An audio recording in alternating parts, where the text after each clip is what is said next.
Nous ne devons pas oublier qu'il y a une condition qui détermine la puissance de Dieu qui garde. Si nous n'avons pas mis notre confiance en lui, il ne peut pas nous garder.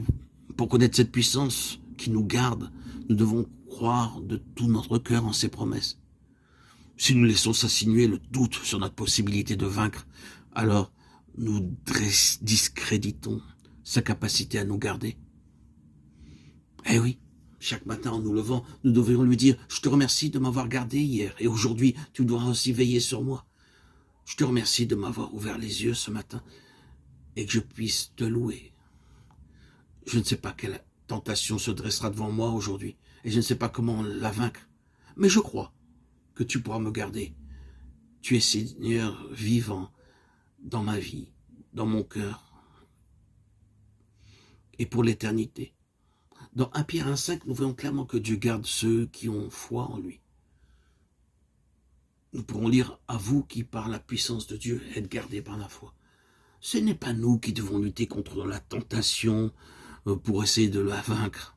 C'est la puissance de Dieu qui garde, qui nous aidera à la traverser. Et nous devons croire qu'il peut nous délivrer de cette tendance naturelle à pécher, pourvu que nous confions en lui.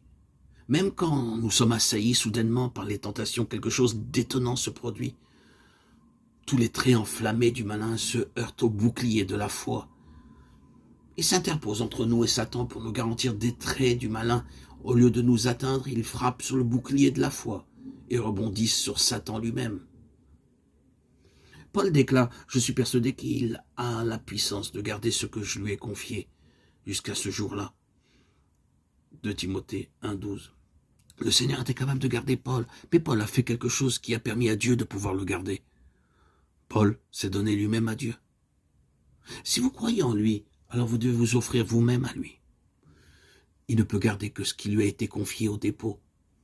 Beaucoup de gens passent à côté de la bénédiction de sa puissance qui garde parce qu'ils ne se sont jamais placés sous sa protection. Ils n'ont jamais dit « Seigneur, je me place sous ta main et je te donne ma vie afin que tu la gardes. » Frères et sœurs bien-aimés en Christ, vous êtes-vous placés entre ses mains? Si vous l'avez vraiment fait, alors vous pouvez dire avec Paul, je suis persuadé qu'il a la puissance de garder ce que je lui ai confié jusqu'à ce jour-là. Si votre vie est véritablement dans ses mains, alors Dieu accomplira en vous cette promesse. Celui qui peut vous préserver de toute chute et vous faire paraître devant sa glorieuse présence irrépréhensible et dans l'allégresse. Jude 24. Le Seigneur vous préservera de trébucher.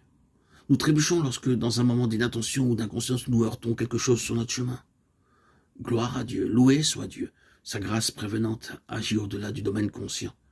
Frères et sœurs bien-aimés en Christ, si vous vous offrez sans réserve à ses soins attentifs, vous serez alors émerveillés de constater que vous avez été gardés, même lorsque vous étiez inconscient du danger.